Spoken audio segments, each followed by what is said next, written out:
Yeah. You're listening to Autodesk's Digital Builder Podcast, a show that inspires construction professionals to innovate and use technology to improve how they build our world. I'm Eric Thomas, and I've been working in construction for nearly a decade. And now I have the privilege to sit down with industry trailblazers to hear how they're solving construction's biggest challenges and redefining the future of the built environment. All right, welcome to Autodesk Digital Builder Podcast. I am your host, Eric Thomas. We are at Autodesk University today. It is day one. I have the pleasure of sitting with Nick Hall, an associate director from Deloitte. And today we're going to talk about why we need to create more data leaders in construction, and using a report called The State of Data Capabilities in the Construction Industry as a launching point. Nick, how are you doing today? How are you feeling? Fantastic, Eric.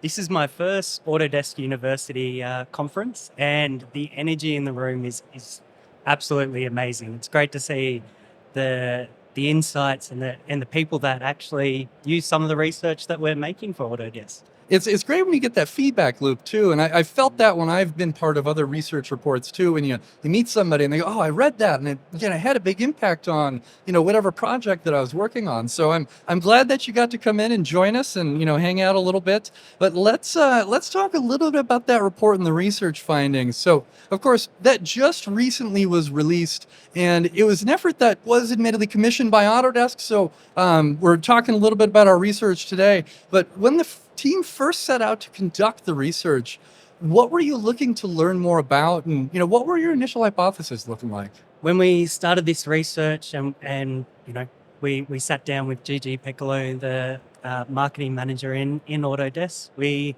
were talking about the state of the construction industry at the time.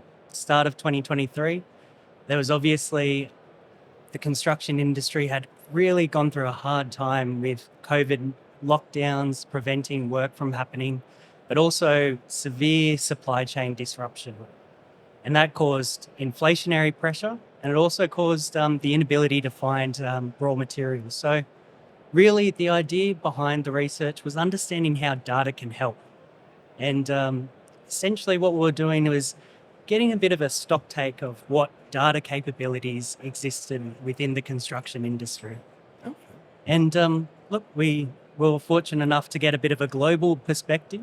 We included 12 countries within the report, surveyed over 1,300 construction leaders, and had some fireside chats with leaders in data construction as well.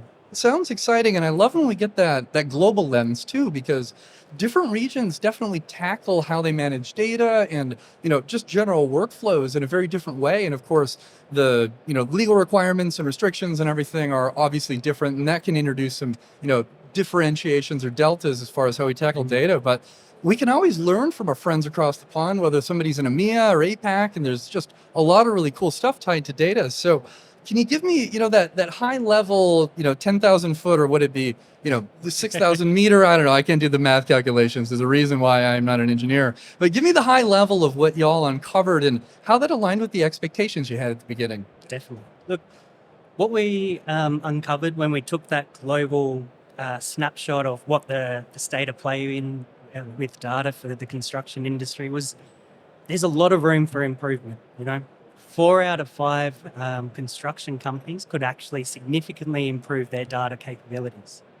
But also, the carrot is that there's a big data dividend from essentially improving your capabilities.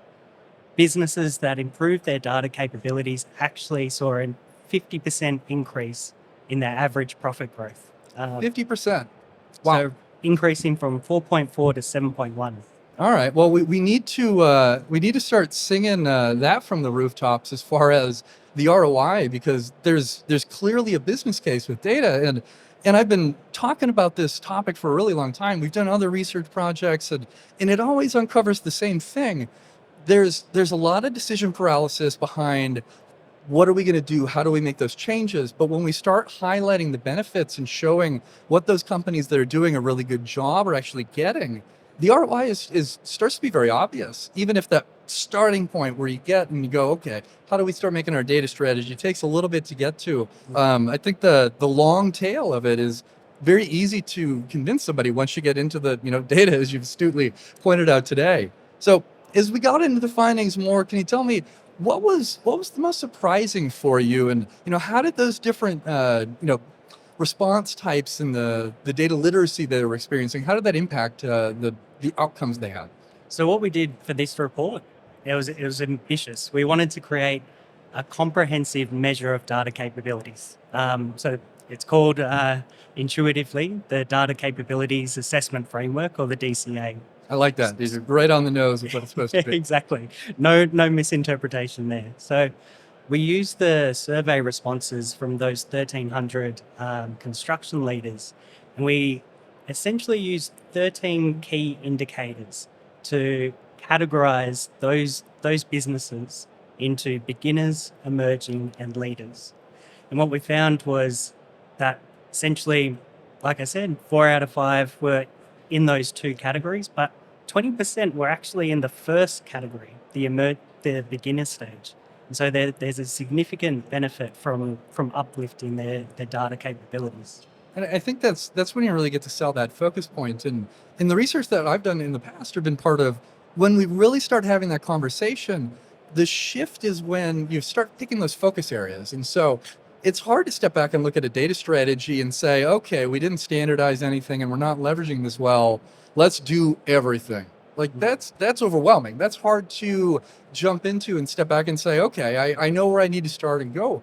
But when you get to focus that and you go, okay, this is the area where we can make the fastest improvements because our team is excited or already improved, then you get to build on that. So it's not just do everything at once. Like, pick smart and then kind of evolve your data strategy from there. And, 20% of the folks out there listening right now, it sounds like could, make a big improvement on their profit margins if they make a few small decisions today. Definitely. Look, we actually used those 13 key indicators and broke them down into 3 different pillars. One was the data strategy itself, as you were sort of mentioning.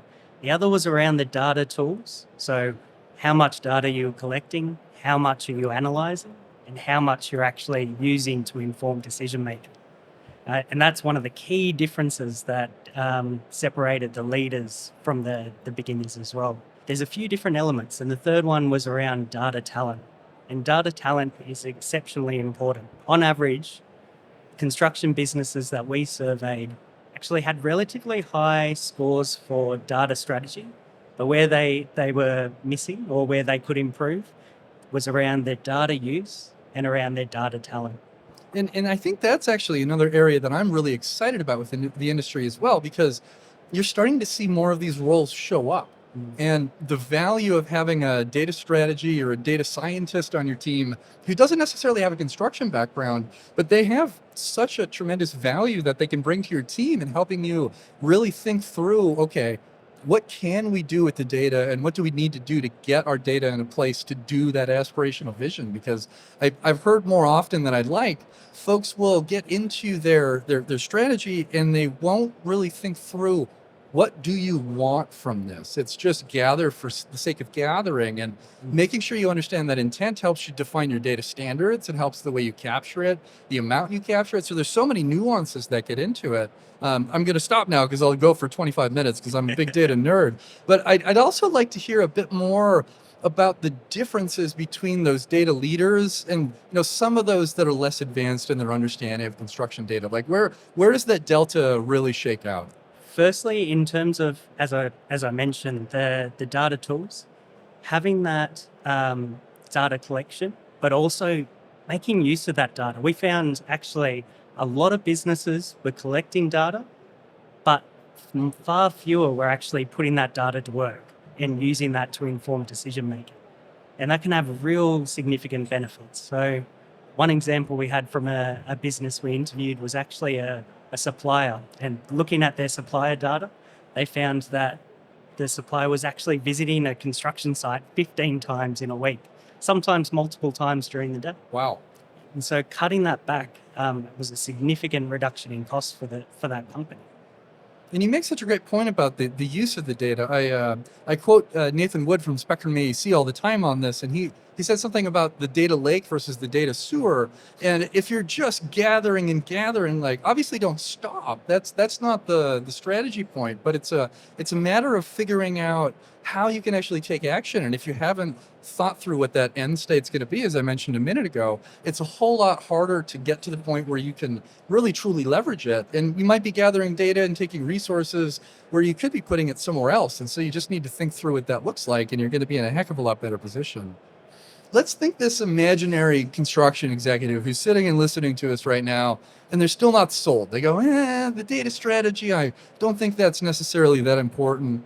What would you say to them to really highlight the importance of having one in their business? Now is really the time to put your assets to work. We're seeing one of the most competitive industries facing some of the harshest economic outlook in terms of high inflationary and a lot of uncertainty that's coming up. So now is the right time to make sure you're making the best use out of your data. And look, I would sympathize with them. It's not an easy thing to build up your data capabilities, and especially when the goalposts are always shifting further and further ahead. You know, what it took to be a data leader 20 years ago, 10 years ago, 5 years ago was very different to what it takes to be a data leader now. Yeah, the rapid acceleration of tech adoption is it puts us in an interesting, but also I think the point that I always like to rein in here is just reminding everybody this is an opportunity. It feels challenging sometimes to step back and say, what am I going to, do to get to the state that I want to? But if you really think about it as this requirement now, it's not a nice to have. This needs to happen. As you just astutely put a minute ago, the competitive nature is going to be huge, not only in the uncertainty that we're dealing with, but your competitors are doing this. Some of them are doing it very well. And there's a sales pitch to other owners and other folks that are building facilities where you say, look at the visibility that I give you, look at the understanding and the transparency of your project versus, a whole lot more uncertainty and a whole lot more owners meetings probably than you would necessarily want to have if you're already resource constrained. And so you get to build on that. And I just think it's such an opportunity, and I'm excited about it. But I'd also like to come back into your data literacy point a minute ago, and how does or should that data literacy nuance really inform a team's decision making? So how can you bring that into making choices with data in a more effective way? I think the point that really came out through the research was that data literacy is not something only for your data analytics team. They're not going to be the ones who are going to be collecting the data or actually implementing the lessons that you learn. So it's really from your apprentice right up to your C-suite that needs to be actually understanding that data literacy. We actually found that organizations that trained their whole staff were 2.5 times more likely to be data leaders than businesses that didn't. And we actually found that 13% of construction businesses didn't have data training at all, which is a little bit of a scary thought. It's alarming, and it's something that I think folks should learn from, because you're empowering people across the entire ecosystem, across the entire project team. And I think in the years of yesteryear, the VDC team, or the virtual design and construction team, were the ones that had all the technology and they understood the data and they did all these things that helped you build your tech stack and your strategy. And now the onus to make these decisions and understand the tools really sits on everybody's shoulder. But it's also exciting because there's really cool things that we can do.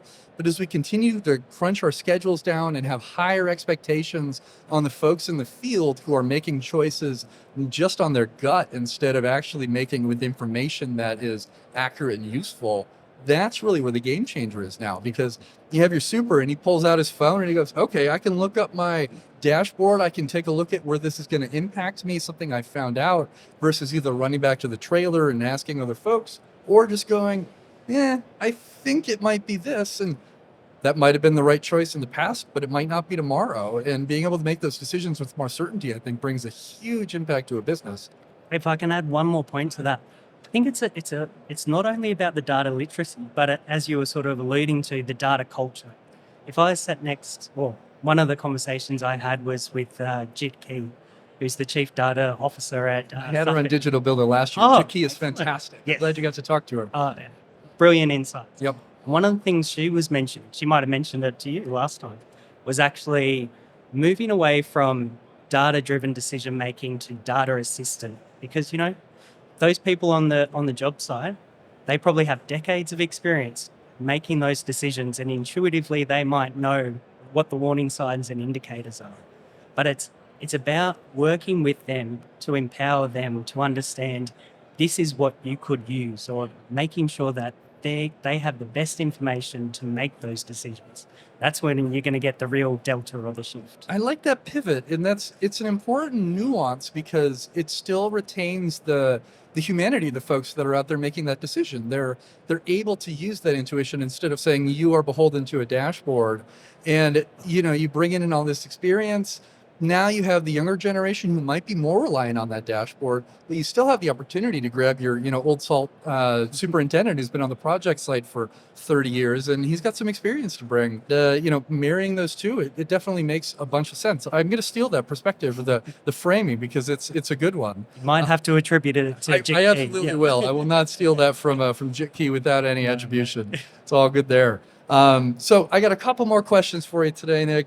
I'm curious, in your research, as you got into the blockers or the barriers to folks making these choices. Of course, we talked already about the decision paralysis, which we have tremendous empathy over as far as making big changes in short amount of time. But what are some of those other barriers that are blocking that, really maturing your data capabilities or ability to, augment your decisions, as you just astutely pointed out in the construction industry? We actually asked the question, what are your barriers? We found that 90% of businesses had at least one barrier, and probably they had quite a few. But the most common were lack of access to skilled staff. So again, talking to that data literacy, data quality, making sure that if you're going to do fancy analysis, the data that's underlying that analysis is sound and accurate, data security, and also a lack of funding. But one that came out that was interesting was actually looking at the awareness of construction leaders and their executives about their own data capabilities. So we had our objective measure of the data capability assessment framework, and we actually asked them to rank their own data capabilities. We found 25% actually overrated their own data capabilities. So it's a significant number, and it's a significant issue because essentially, if you're already feeling like you're ahead of the pack, you have less drive or impetus to actually push your capabilities to the next level. It makes sense, and it really comes back to having a culture of continuous improvement as well, where we've got our dashboards, that's where they're at, and to remain competitive and continue taking advantage of all the new advanced types of technology out there, it does really include a focus from a cultural perspective to empower folks to make those choices or changes in how they approach their data, but also giving them the room to make a mistake or fail potentially if they try something different. And so it's a multi-layered realm of how we do this, but the lack of talent is not going to change in the construction industry. It's actually going to accelerate. And I'm sure everybody's tired of talking about it, but it's an issue we need to be talking about because it's concerning. But thinking about the tools and the ways and the avenues that we have that we can control, like improving our data strategy or taking different technology and using it in different ways, or recruiting folks from other industries who have their data skills but don't have the construction experience. When we start blending all of these into one spot, that's when we start having hopefully a little bit more of a rosy outlook on some of the talent challenges, and we get to augment everything with data and AI and ML and everything else as we kind of build our technology stack. But we're still addressing that core of our challenge in that there are many factors in construction that you cannot control, whether it's the weather or the supply chain, unless you're warehousing literally everything under the sun. But you can control your data strategy. You can control the way that you bring your team to the table and make those choices with that information. And so I think it's just a matter of marrying all those. And at the end of the day, pay attention to data. It's important. That's right. That's right. So what do you think any actions or changes should some of these organizations that are really early in this data journey be considering right now to improve those capabilities, say in the next 5 years? Like, as you're starting to get up and you're getting out of that curve and that 20% that you mentioned, like, where should they be thinking right now? I think you had a great list. If I could distill it into a couple of points, what I'd say is starting with developing your in-house data capabilities. Like we said before, those that actually had training to their staff across the whole level, 2.5 more times likely to be data leaders. And it's really about empowering them, as we spoke about today. But the second area is probably breaking down the walls and breaking down those data silos. The days of Excel sheets saved to the desktop hopefully are far behind us. Please go away. Yeah, please go away. Let us use our purpose-built tools instead of random stuff. Exactly. So the idea, and as well, having it centralized means that you're going to promote best practice. If you've got one set of data, you're analyzing it in consistent ways, different teams can use that data effectively. It also allows them to actually invest in security to protect that data in consistent ways. The idea of having weak spots in your data just because this team does it differently gets eliminated when you've got a centralized data team. Yeah, you've really got that standards and that culture that really, I think, also communicate the why. Like, help people understand why you're asking them to do this, and it makes it a little easier to compel somebody to make those changes and how they work. And apologies, I feel like I stole some of your talking points. I'm an admitted data nerd as far as getting into the weeds on here, so we could have this conversation for probably 2 or 3 more hours today, but I don't think anybody else would want that one except maybe us. So I've got one final question for you today. What is one tool that you'll use on every project, no matter what project you're working on? It's a good question. Look, from my business at Deloitte, the most important tool is probably the team. Having a dedicated, hardworking team that knows what they're doing, their technical skills off the charts, and I have to keep up with them, is probably something that produces high quality research and hopefully really interesting research that construction leaders will take note of as well. It's such an important nuance of any business, whatever, regardless of what industry you're in. And whenever I hear somebody asking like stack ranking, like people, process, technology, for me, it's always people first. Whether you put process or tech next, I think depends on how much of a nerd you happen to be or where, what business niche you happen to sit in. But your people are your asset, and especially in construction when folks are really struggling to find the talent that they need. You've got to build that culture. You've got to retain folks, and you've got to convince them that this is a business you should want to be working for in an industry that you're wanting to work in. And so, the people nuance is tremendous, and I appreciate your focus there. I think it's the right one. Thanks very much. Well, thank you so much for joining me today here on Digital Builder. For everybody out there listening, of course, I am your host, Eric Thomas. You can find me on social, either on builder_digital on Twitter, or you can find me on LinkedIn. I think I'm the only Eric Thomas that works at Autodesk at this point, but either way, I post a lot, so you shouldn't have any issue finding me. And also, we are a video first podcast, so you can find us on YouTube. Check out all of our backlog. There's a lot of great content out there. Of course, we're also on the standard podcast players, Spotify, Apple, the gamut. It's not hard to find us. Just plug Digital Builder into whatever search engine you happen to be using. And on that final note, goodbye.